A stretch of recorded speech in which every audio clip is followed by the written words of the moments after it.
नमस्कार दोस्तों, मैं हूँ doctor Vanya Raj. Welcome back to my channel homeo healing.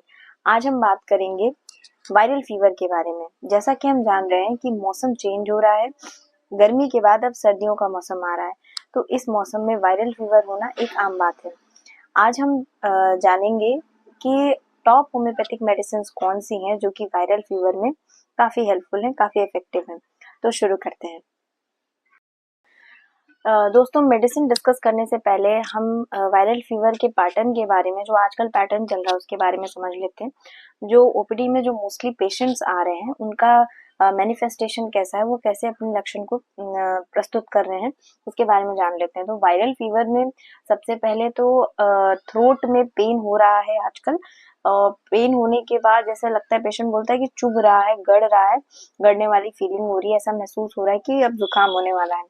उसके बाद जो इसका सीक्वल है उसमें नाक से पानी का आना, छींक आना, नाक से वाटरी डिस्चार्ज हो रहा है और छींकें आ रही हैं, और साथ में फीवर के सिम्टम्स भी मिल रहे हैं, सिर दर्द मिल रहा है। और उसके बाद जो इसका नेक्स्ट लेवल है उसमें थ्रोट में छोटे छोटे अल्सर्स मिल रहे हैं, वाइट कलर के डिपोजिशन मिल रहे हैं अंदर टॉन्सिल्स के पीछे, या जो हमारा अंदर गला होता है, अगर मुंह खोल के देखा जाएगा तो वो काफी रेडनेस रह रही है, उसमें छोटे छोटे वाइट कलर के डिपोजिशंस मिल रहे हैं। तो और साथ में फीवर, बहुत हाई फीवर मिल रहा है, फीवर चढ़ रहा है, उतर रहा है, इस तरह का पैटर्न देखने को मिल रहा है। तो हम जानेंगे कि मेडिसिन ऐसी कौन कौन सी हैं जो इन सारे सिम्टम्स में हेल्पफुल हैं, और कैसे हम कम समय में ही होम्योपैथिक मेडिसिन का यूज करके बिना अपने कफ कोराइजा और सर्दी को सप्रेस किए हुए कैसे हम इसे आसानी से ठीक कर सकते हैं। तो शुरू करते हैं। पहली मेडिसिन है हिपर सेल्फ। अगर पेशेंट बोलता है कि हमारे गले में दर्द हो रहा है, अभी शुरुआती दौर है, गले में दर्द हो रहा है, चुभ रहा है, तो उस केस में और गर्म पानी पीने से आराम है, तो हम हिपर सेल्फ सोच सकते हैं। हिपर सेल्फ से काफी आराम मिलता है, थ्रोट पेन चला जाता है। दूसरी मेडिसिन है आर्सेनिक। जब नाक से बहुत ज्यादा पानी आए, पानी आने की वजह से नाक के ऊपर वाला हिस्सा छिल जाए, और साथ में प्यास लगे लेकिन घूट घूट पानी पीने का मन करे, बहुत ज्यादा बेचैनी हो, बेचैनी स्पेशली रात में ज्यादा हो, 12-1-2 बजे या दिन के 12-1-2 बजे इस तरह का हो, और पेशेंट में बहुत ज्यादा कमजोरी हो, पेशेंट उठ के चलना चाह रहा है, बेचैनी की वजह से एक जगह से दूसरी जगह जाना चाह रहा है लेकिन जा नहीं पा रहा है क्योंकि बहुत ज्यादा कमजोरी है, तो उस केस में हम आर्सेनिक एल्बम सोच सकते हैं। वे मेडिसिन आती है हमारी ब्राइनिया। ब्राइनिया जो है काफी अच्छी मेडिसिन है फीवर के लिए, और इसका जो कॉजेशन होता है, जो कारण जो हम लोग लेते हैं कि किस बुखार जो है, अगर कोल्ड ड्रिंक या आइसक्रीम लेने की वजह से बुखार हो गया है, या गर्मी ठंडी का सीजन था उसके बाद अचानक से गर्मी का सीजन आ गया, तो मतलब कोल्ड डेज थे उसके बाद वार्म वेदर आ गया, या बहुत ज्यादा धूप में थे और अचानक से एसी में चले गए या ठंडी जगह पे चले गए, और पेशेंट को एब्सोल्यूट रेस्ट से, मतलब एकदम चुपचाप लेटने का मन करता है पेशेंट का, कभी कभी मितली वाली सेंसेशन आती है और वीकनेस भी होती है, और पेशेंट चुपचाप लेटना चाहता है, चलने से, बॉडी को थोड़ा सा हिलाने से भी उसको तकलीफ होती है, तो उस केस में है। और पानी की डिजायर बहुत ज्यादा होती है, पानी लार्ज क्वांटिटी में उसको पीने का मन करता है, ठंडे पानी की डिजायर, तो हम सोचेंगे कि ब्राइनिया है, ब्राइनिया हम दे सकते हैं। नेक्स्ट मेडिसिन है रस्टॉक्स। रस्टॉक्स में भी आर्सेनिक जैसी रेस्टलेसनेस होती है, लेकिन आर्सेनिक में मेंटल रेस्टलेसनेस होती है और रस्टॉक्स में फिजिकल रेस्टलेसनेस होती है। फिजिकल रेस्टलेसनेस मतलब एक जगह से दूसरी जगह प्लेसेस चेंज करता है पेशेंट, दर्द में, बॉडी में इतना दर्द होता है कि वो एक जगह से दूसरी जगह जाने की कोशिश करता है, और बुखार ज्यादा होता है, बॉडी में दर्द होता है बहुत ज्यादा, और पेशेंट बोलता है कि जब मैं स्ट्रेच करता हूँ अपने हाथ पैरों को तो मुझे आराम मिलता है, तो उस केस में हम रस्टॉक्स सोच सकते हैं। नेक्स्ट मेडिसिन है जलसीमियम।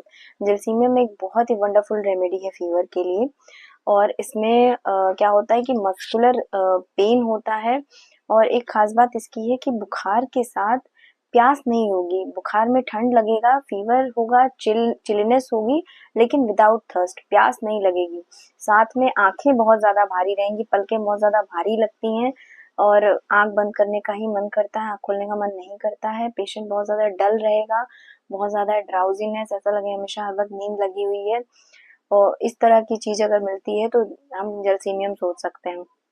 फिर नेक्स्ट मेडिसिन है नक्स वोमिका। नक्स वोमिका में भी बॉडी का टेम्परेचर बहुत ज्यादा होगा और पूरा बॉडी जलेगी, बर्निंग हॉट होगा, मतलब ऑल ओवर द बॉडी, और पेशेंट जो है साथ में ठंड लगेगी और 2-3 कंबल ओढ़ के सोने की कोशिश करेगा, मतलब 2-3 कंबल ओढ़ के सोता है तो उसको अच्छा लगता है, तो उस केस में हम नक्स वोमिका सोच सकते हैं।